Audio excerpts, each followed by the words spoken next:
ناظرین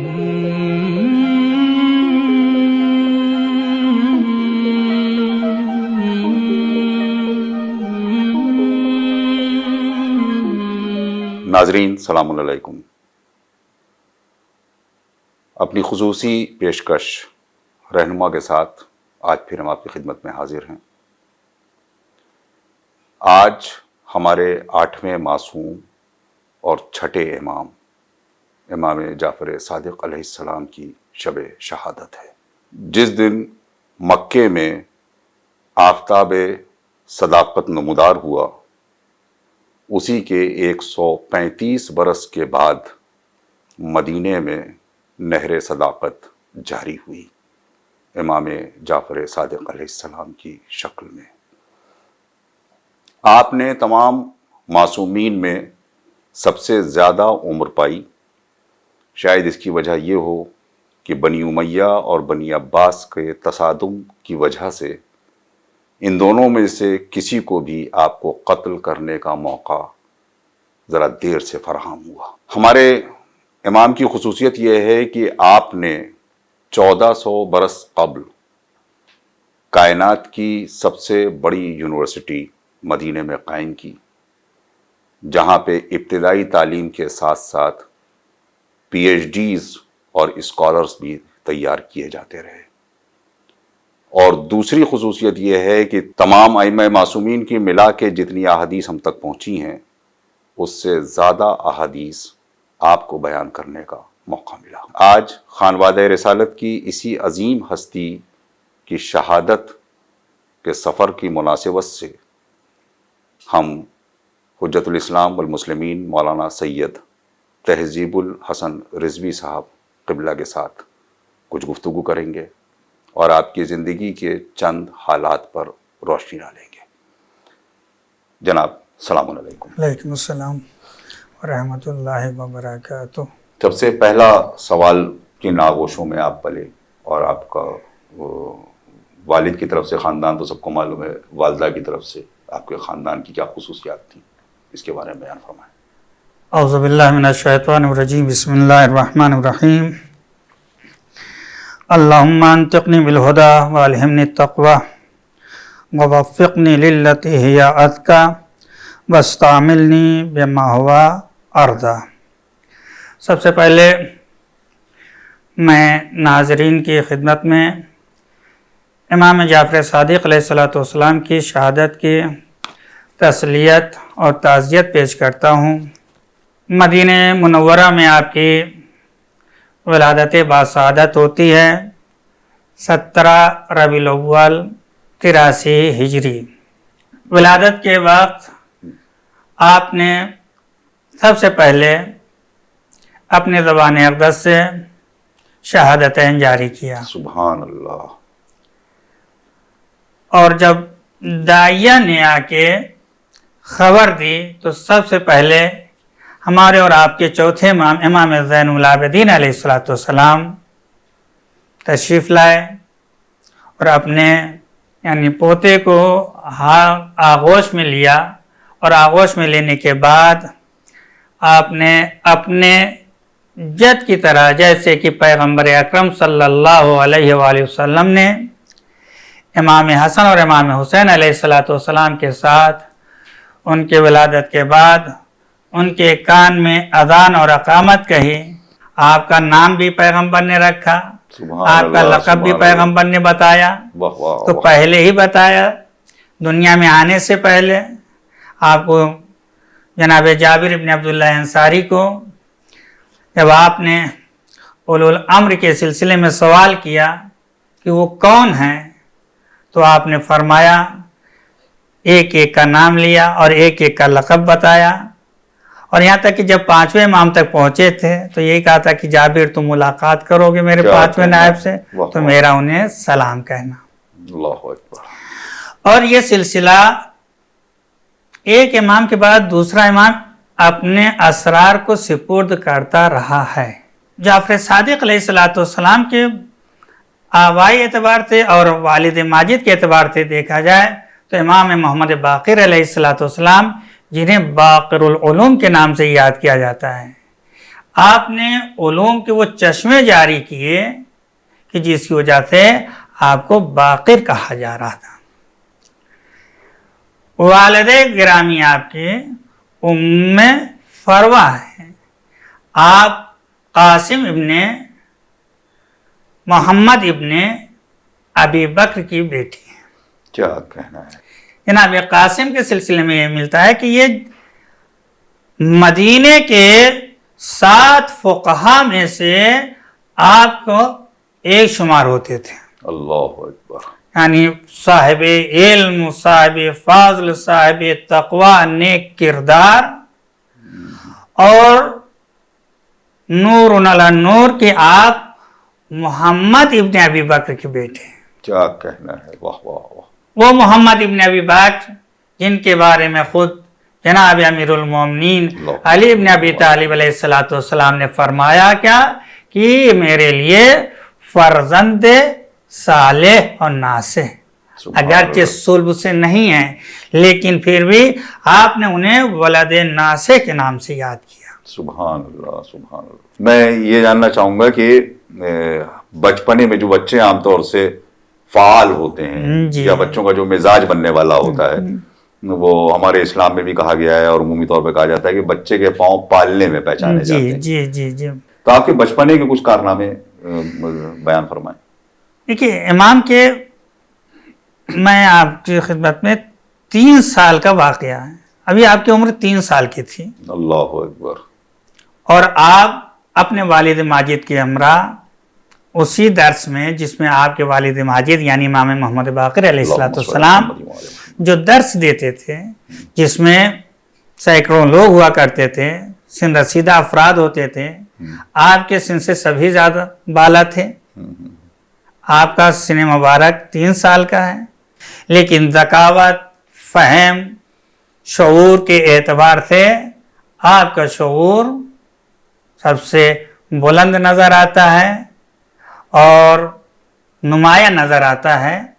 ولید بن عبد الملک، یہ ہشام بن عبد الملک کے بعد جو حاکم جی آئے بنی امیہ کے گورنر کے پاس ایک حکم نافذ کیا تھا، اس وقت کے عمر ابن عبدالعزیز کو مدینے کا گورنر بنایا تھا۔ اچھا، اور ان کو عمر ابن عبدالعزیز کے نام ایک حکم نامہ آیا کہ مسجد نبوی کی توسیع کی جائے، جی مسجد نبوی میں اضافہ کیا جائے۔ حاکم وقت یعنی ولید ابن عبد الملک وہ خود مسجد نبوی کو دیکھنے کے لیے، زیارت کے لیے، یا کہ جو حکم دیا تھا یا اس میں عمل ہوا یا نہیں ہوا، اس کو دیکھنے کے لیے مدینے کا عزم ارادہ کیا۔ کارواں جو پہنچا ولید ابن عبد الملک کا، تو اس وقت مسجد نبوی میں بھی تو دیکھا کہ ایک شخص ہے کہ جو ممبر رسول پہ بیٹھا ہوا ہے، ممبر پہ بیٹھا ہوا ہے اور درس دے رہا ہے۔ پھر اس کے بعد نظر جب بچے پہ پڑی، یہ کس کا بیٹا ہے؟ عمر ابن عبدالعزیز نے کہا کہ یہ صاحبزادے ہیں امام کے۔ اب یہ کیا سمجھ رہے ہوں گے؟ کہا نہیں، آپ ذرا ان سے بات کر کے تو دیکھیے۔ اب جو بات کی، کہا کہ صاحبزادے بتائیے آپ کا نام کیا ہے، اسم گرامی کیا ہے آپ کا؟ امام نے بڑی بے باکی سے اور طلاقت الوجہ سے آپ نے جواب دیا میرا نام جعفر ہے۔ تو پوچھا کہ یہ بتائیے کہ صاحب منطق کون ہے؟ اللہ اکبر۔ امام نے فوراً فرمایا، کہا کہ صاحب منطق ارسطو ہے۔ ارسطو علم منطق کے موجد ہیں۔ اب جب یہ جواب مل گیا، ظاہر بات ہے کہ اس وقت اس فلسفے کا کہاں شہرت۔ پھر اس کے بعد میں پوچھا کہ المیز کس کا نام ہے؟ امام نے فرمایا المیز کسی کا نام نہیں ہے، بلکہ ستاروں کا ایک جھرمٹ ہے، اسے المیز کہا جا رہا ہے۔ کیا کہنا ہے، سبحان اللہ۔ اب اور کھلبلی مچی کہ اب کیا پوچھیں ہم اس سے، سوچ رہا تھا۔ اس میں پوچھا کہ اچھا یہ بتاؤ کہ صاحب سواق کون تھے؟ کہا صاحب سواق عبداللہ ابن مسعود، میرے جد کے صحابی. اللہ اکبر. بس اب اس کے پاس کوئی سوال نہیں بچا. امام کی خدمت میں آیا اور آنے کے بعد امام کی خدمت میں آنے کے بعد کہا کہ اس فرزند آنے والے زمانے میں اپنے زمانے کے یہ علامہ ہوں گے. کیا کہنا ہے. واہ واہ واہ. تمام مسلمانان عالم جو ہیں انہوں نے فقہوں کو 5 حصوں میں بانٹا ہوا ہے، جی جس میں 5ویں فقہ ہماری کہی جاتی ہے فقہ صادق، جو امام جعفر صادق علیہ السلام سے مشہور ہے. سب سے پہلے تو میں یہ جاننا چاہوں گا کہ فقہ کیا چیز ہوتی ہے، جی اس کی حیثیت کیا ہے؟ جی بہت اچھا سوال آپ نے کیا. لغوی اعتبار سے گفتگو کی جاتی ہے، جی اور ایک گفتگو یہ ہوتی ہے کہ جو اصطلاح یا جو نام سماج میں دے دیا جاتا ہے اس کے عنوان سے کی جاتی ہے. جی دیکھیے فقہ کے معنی اصل میں لغوی اعتبار سے علم اور فہم کو کہا جاتا ہے. جی قرآن مجید میں بھی اسی نقطے کی طرف بھی اشارہ ہے. جناب شعیب سے ان کی قوم نے کہا ما نفقہ، جو آپ کہہ رہے ہیں ان میں سے ہم بہت سی باتوں کو ہم نہیں جانتے. تو بتائیے نہیں جانتے کیوں کہا؟ ما نفقہ، ہم نہیں سمجھتے. لغت میں فقہ کہتے ہیں سمجھنے کو اور جاننے کو کہا جاتا ہے. سورہ ہود کی 91 نمبر آیت ہے، اس پہ آپ اس کے حوالے سے آپ سمجھیں کہ یا شعیب ما نفقہ کثیرا مما تقول. بہت سی باتیں جو آپ کہہ رہے ہیں ان میں سے ہم نہیں سمجھ پا رہے ہیں، جی نہیں جان رہے ہیں. تو ایک بات تو واضح ہو گئی ہے. دوسرے سورہ توبہ میں آپ آئیے، وہاں پر بھی اس بات کی طرف اشارہ کیا گیا ہے. فلولا نفر من کل فرقۃ منہم طائفۃ لیتفقہوا فی الدین.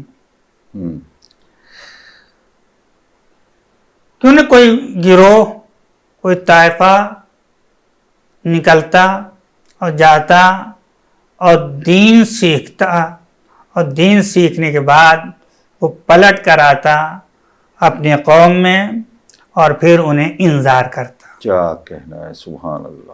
فقہ یعنی سمجھنا ہے ہمیں، تو صرف احکام شرعیہ ہی نہیں بلکہ تفقہ فی الدین کا لفظ کہا گیا. دین مشتمل ہے 3 چیزوں پر: عقائد،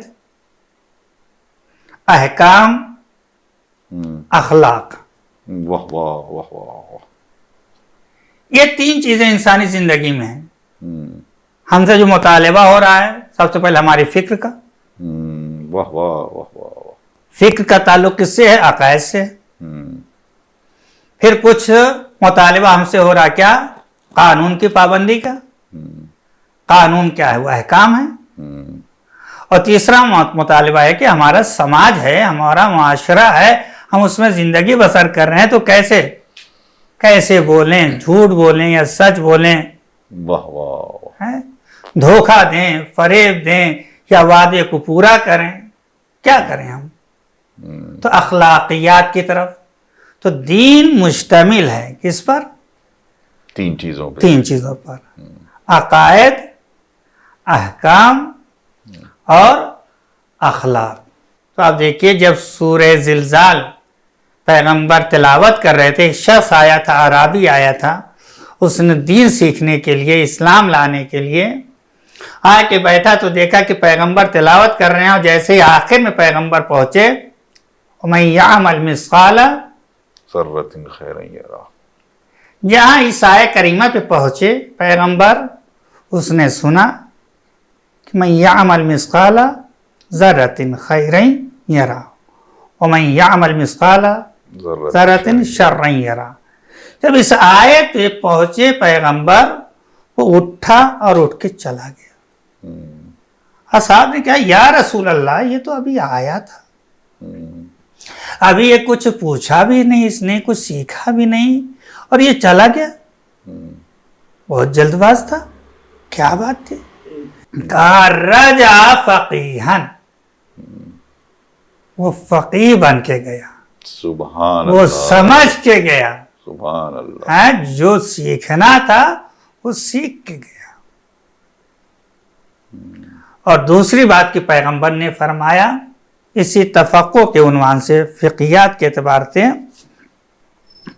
کہ من یرد اللہ بہ خیرا، جس کے بارے میں اللہ خیر کا ارادہ کرتا ہے تو اسے تفقہ کی صلاحیت عطا کر دیتا ہے دین میں۔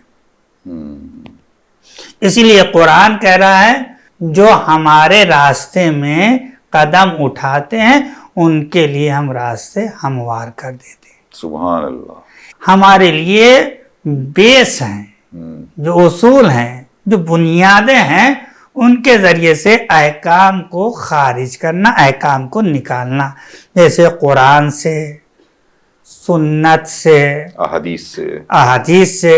سنت کا لفظ ہم لوگ اس لیے استعمال کرتے ہیں چونکہ سنت وسیع لفظ ہے، حدیث صرف جو کلام اس پر مشتمل ہے، لیکن سنت کا دائرہ اس سے وسیع ہے۔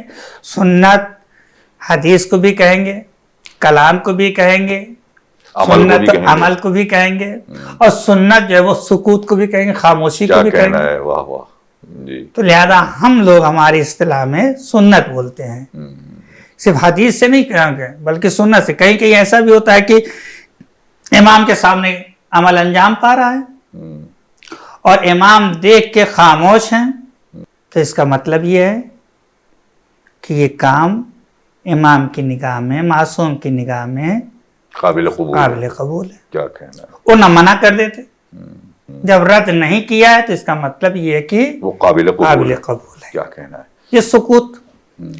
اور عمل کے اعتبار سے جو امام انجام دے رہے ہیں، کیسے وضو کرنا چاہیے، کیسے نماز پڑھنا چاہیے، صلو کما رأیتمونی اصلی، نماز تم ویسے پڑھو جیسے ہم پڑھتے ہیں، پیغمبر نے فرمایا۔ کہ کسی اور عمل کے بارے میں شاید ہی میری نگاہ سے تو نہیں گزرا ہے، پیغمبر نے خاص طور پہ کہا نماز ویسے پڑھو جیسے میں پڑھتا ہوں۔ اور یہی نماز سب سے زیادہ قسموں میں بدل گئی۔ شاید اسی لیے کیونکہ پیغمبر کی دور رس نگاہیں دیکھ رہی تھیں کہ میرے سارے اعمال میں سے نماز کو ہو سکتا ہے سب سے زیادہ اس میں تحریف کی جائے، لہذا آپ نے کہا کہ نہیں، نماز ویسے پڑھو جیسے میں پڑھتا ہوں۔ کیا کہنا ہے، سبحان اللہ۔ جیسا کہ میں نے ابھی عرض کیا کہ امام جعفر صادق علیہ السلام کے سامنے جن لوگوں نے زانوئے ادب طے کیا، ان لوگوں نے ہی وہ ماحول کریٹ کیا، یا ان کے زمانے میں ہی اور ان کے کچھ بعد وہ ماحول کریٹ ہوا کہ فقہیں تقسیم ہو گئیں جی، اور الگ الگ مسلح بن گئے۔ تو خصوصیت سے ہم یہ جاننا چاہیں گے کہ امام جعفر صادق علیہ السلام نے جس فقہ کو ہم لوگوں تک پہنچایا ہے، جس شریعت کو ہم لوگوں تک پہنچایا ہے، وہ دوسری تمام شریعتوں سے کون سی خاص چیزیں ہیں جس میں مختلف ہیں، اہم چیزیں؟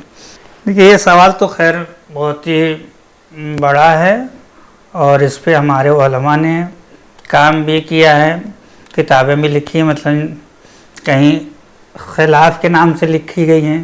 یعنی خلاف یعنی وہ مسائل کی جو اختلافی مسائل ہیں اس کو اس میں جمع کیا گیا، مثلا یا اس عنوان سے کہ اختلافی مسائل میں سے جو متفق علیہ مسائل ہیں ان کو الگ کیا گیا۔ اور فقہ جعفری کے عنوان سے جو ہمارے ہاں بولا جاتا ہے کہ فقہ جعفری یعنی امام جعفر صادق علیہ السلام کی نسبت سے دی جاتی ہیں۔ میں نے 2-3 باتیں جو دیکھی ہیں اس سلسلے میں، خلافت اولا اور خلافت ثانیہ اور خلافت ثالثہ، پھر حاکم شام کے نظریات کو آپ مشاہدہ کریں اور وہی سلسلہ آتے آتے ابو حنیفہ تک پہنچتا ہے۔ امام ابو حنیفہ فرماتے ہیں لو ادرکنی رسول اللہ، میں پیغمبر کو پا لیتا اور پیغمبر مجھے پا لیتے، یعنی میں پیغمبر کا زمانہ در کر لیتا، پیغمبر مجھے اپنے زمانے میں در کر لیتے، تو بہت سی باتیں میری پیغمبر اختیار کر لیتے۔ خطیب بغدادی میں یہ بات نقل کی ہے۔ جی۔ وَهَلِ الدِّينُ إِلَّا الرَّائِيُ الْحَسَنُ، کیا دین اچھی رائے کے علاوہ کچھ اور ہے؟ یعنی رائے، ذاتی رائے، استحسان، قیاس، یہ چیزیں جو ہے وہ دین میں شامل کر رہے تھے، جبکہ دین کہاں سے ملے گا؟ جناب رسول قرآن سے، صلی اللہ علیہ وآلہ وسلم، اور قرآن سے۔ اصل قرآن ہے۔ قرآن پیغمبر پر نازل ہوا ہے تاکہ پیغمبر قرآن کی وضاحت کریں۔ اللہ نے کہا کہ ہم نے قرآن کو پیغمبر آپ کی زبان سے اسے آسان کر دیا ہے، اور یہ ان کی فکر یہ کیا فرما رہی ہے؟ آپ فرما رہے ہیں کہ آپ لوگ حدیث رسول بیان کرتے ہیں جبکہ قرآن ہے، یعنی اس کا مطلب کہ حدیث رسول بیان نہ کریے۔ دوسری بات، خلافت ثانیہ کے دور میں تو بہت سے لوگوں کو بند کر دیا گیا، تو وہ حدیث بیان کرتے تھے، جیل اور زندان کا منہ دیکھنا پڑا۔ عبداللہ ابن مسعود، ابو درداء اور ابو مسعود انصاری، یہ تین شخصیتوں کا نام آتا ہے کہ جن کو زندان کا منہ دیکھنا پڑا۔ کس بنیاد پر؟ کیا جرم تھا ان کا؟ کہ حدیث رسول بیان کرتے تھے۔ حدیث رسول بیان کرنے پہ پابندی لگائی جا رہی ہے۔ ان میں سے ایک یہ بات کہ اکثر تم الحدیث عن رسول اللہ، کہ تم لوگ کیوں حدیث رسول کو بہت زیادہ بیان کر رہے ہو۔ اقل روایت عن رسول اللہ، کم سے کم رسول کی جانب سے حدیثیں بیان کرو۔ یہ کون کہہ رہا ہے؟ یہ وقت کا خلیفہ کہہ رہا ہے، ذمہ دار انسان کہہ رہا ہے، رسول کی جانشینی کا دعویٰ کرنے والا۔ جب رسول کی بات نہیں کریں گے تو کس کی بات کریں گے؟ بے شک بے شک۔ کون ہمارے لیے؟ قرآن خود کہہ رہا ہے تمہارے لیے رسول کی زندگی نمونہ عمل ہے، اسوہ ہے تمہارے لیے، اسوہ ہے۔ اور تیسری بات جو خلافت ثالثہ میں صرف اتنی اجازت ہے کہ جو حدیثیں خلافت اولیٰ کے زمانے میں، خلافت ثانیہ کے زمانے میں بیان ہو چکی ہیں، اس کو تو بیان کرنے کی آپ کو اجازت ہے، اس کے علاوہ کسی اور حدیث کو بیان کرنے کی اجازت نہیں ہے۔ اور اس زمانے میں حدیثیں بیان کرنے پہ پابندیاں تھیں، پابندیاں تھیں، تو پابندیاں تو لگانے والا کون ہے؟ یہی تو لگا رہے ہیں۔ نہیں، اور پابندیاں تھیں تو اس کا مطلب حدیثیں ہیں ہی نہیں۔ ہاں ہی نہیں، پابندیاں لگائی گئی، آپ نے اس طرح سے پابندیاں لگاتے لگاتے اس منزل تک آئے اور اتنی اجازت دی کہ ہاں جب اس زمانے میں جتنی حدیث بیان ہو چکی بس اس پہ عمل کیا جائے، اس کے علاوہ بیان نہ کیا جائے۔ اور پھر اس کے بعد کا جو دور آتا ہے جسے حاکم شام کا دور کہا جاتا ہے، اس دور میں تو پھر منبروں پر اہل بیت علیہ الصلوۃ والسلام کے خلاف ایک سازش برا بھلا کہا گیا، اور دشمنان اسلام نے بہت ہی زیادہ بڑھ چڑھ کے اس میں حصہ لیا، اور خلفاء کے سلسلے میں حدیثیں بہت زیادہ گڑھی گئیں، بیان کی گئیں، نتیجتاً آپ یہ سلسلہ عمر ابن عبدالعزیز تک چلتا رہا۔ تو فقہ جعفری یعنی فقہ اہل بیت ہے، اس کے مقابل میں کہ پیغمبر کے بعد جو حالات ہیں اس کے پس منظر میں ہم اور آپ مشاہدہ کریں تو ایک راستہ یہ ہے کہ خلافت کا ہے، ایک راستہ اہل بیت کا ہے۔ جعفر صادق علیہ السلام، دیکھیے آپ کو جعفر کہا گیا ہے، جعفر کے معنی نہر کے ہوتے ہیں، اور نہر و دریا کی خاصیت کیا ہوتی ہے؟ جو اس کے کنارے آ جائے گا وہ سیراب ہو جائے گا۔ سبحان اللہ سبحان اللہ۔ امام کا سب سے بڑا احسان جو ہے صرف تشیع مذہب اہل بیت پر نہیں ہے، پوری دنیا علم پر ہے۔ سبحان اللہ سبحان اللہ. اسلام پر ہے، مسلمانوں پر ہے، دنیائے علم پر ہے کہ آپ کے درس میں ہر طرح کے لوگ آئے اور اپنے اپنے صلاحیتوں کے اعتبار سے انہوں نے استفادہ کیا، لے گئے.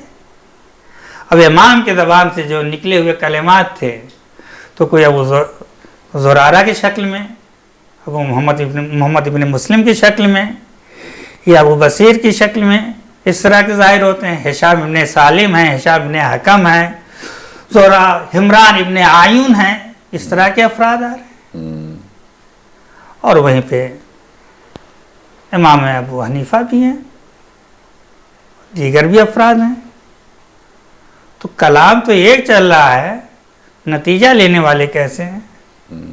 یہ تو اپنے اپنے ظرف کی بات ہوا کرتی ہے. تو امام کا ایک بہت بڑا احسان ہے بے شک. دنیائے علم پر. آپ نے سوچ دی، فکر دی، اور صاحب نظر افراد کی آپ نے تربیت کی. ہمارا وقت ذرا ختم کے قریب ہے. میں جلدی ذرا جاننا چاہوں گا کہ اس وقت میں جو سیاسی بحران تھا جی. اس کا ایک ہلکا سا تجزیہ میں چاہتا ہوں کہ آپ کریں. اس وقت جس وقت آپ مسند امامت پہ تھے تو اس وقت ایک طرف سے بنو امیہ کا اقتدار ختم ہو رہا تھا اور دوسری طرف یہ اقتدار جو تھا وہ بنی عباس کے پالے میں جا رہا تھا، منتقل ہو رہا تھا. ہشام ابن عبد الملک کے زمانے میں امام کی ولادت ہوتی ہے، اور اس کے بعد سے لے کے آخری بنو امیہ کی جو فرد ہے وہ مروان حمار ہے. مروان حمار کا خاتمہ ہوتا ہے اور اس کے بعد ابو العباس صفا نام کا شخص جو بنی عباس کی پہلی فرد ہے کہ جس کو حکومت ملتی ہے، اور اس نے 4 سال تک حکومت کی. پھر اس کے بعد جو ہے وہ منصور دوانقی کی حکومت آتی ہے. منصور دوانقی نہایت ظالم و جابر سفاک انسان تھا. اس نے امام کو کبھی بھی چین نہیں لینے دیا اور امام کو ہمیشہ ہر بہانے کسی نہ کسی اعتبار سے ستانے کی کوشش کرتا رہا ہے. اور اس نے منصور دوانقی نے جو چھٹے امام کے اوپر مسلسل تانا زنی کرتا، ان کو دربار میں بلاتا، ان کی توہین کرنے کی کوشش کرتا، اور کسی نہ کسی بہانے سے. یہ اور بات ہے کہ بہانہ وہ کرتا تھا توہین کا، لیکن یہ فلسفہ عجیب و غریب ہے کہ جتنا لوگوں سے انہیں دور رکھنے کی کوشش کی جاتی تھی اتنے ہی زیادہ یہ لوگوں کے درمیان آ جاتے تھے. ایک بہت ہی اہم مسئلہ ہے. دیکھیں، رابطہ عوام سے، مومنین سے، لوگوں سے، یہ بہت ہی اہم شے کا نام ہے. بنو امیہ یا بنو عباس یہ نہیں چاہتے تھے کہ ان کا ڈائریکٹ رابطہ قوم سے ہو، لہذا پابندیاں لگاتے تھے، جاسوس معین کرتے تھے، اور اپنی گرفت میں، اپنی نگاہوں میں رکھنا چاہتے تھے. دربار میں بلاتے بھی تھے اسی لیے کہ ہماری نگاہوں کے سامنے رہیں گے اور لوگ ان سے گھل مل نہیں پائیں گے، ہم جیسے چاہیں گے اسے ان کی توہین کریں گے. بلاتے تھے رسوائی کرنے کے لیے. ہاں. اور وہاں پہ ان کے کمالات دیکھ کمالات کس طرح سے دیکھیے، کمالات کیسے پلٹتے تھے، کروٹ لیتے تھے. 3 سال کی عمر میں اس طرح سے بے باکانہ انداز سے جواب دیا، اور یہ تو جوانی کا عالم ہے، سن رسیدگی کا عالم ہے دوانقی کے دور میں، منصور دوانقی کے دور میں. اب آپ وہ کہہ رہا ہے کہ اللہ نے عجب مخلوق پیدا کی ہے، مکھی کو بار بار ناک پہ آ کے بیٹھ جاتی ہے. امام نے اسی دربار میں بے باک ہو کے کہا کہ یہ اللہ نے مکھی کو پیدا کیا تاکہ ظالمین کو ان کی اوقات کا پتہ چل جائے کہ جو ایک مکھی کو کنٹرول نہیں کر سکتے ہیں. اور مکھی کیا ہے؟ قرآن کہہ رہا ہے کہ یہ ضعیف ہے، کمزور ہے، لیکن پھر بھی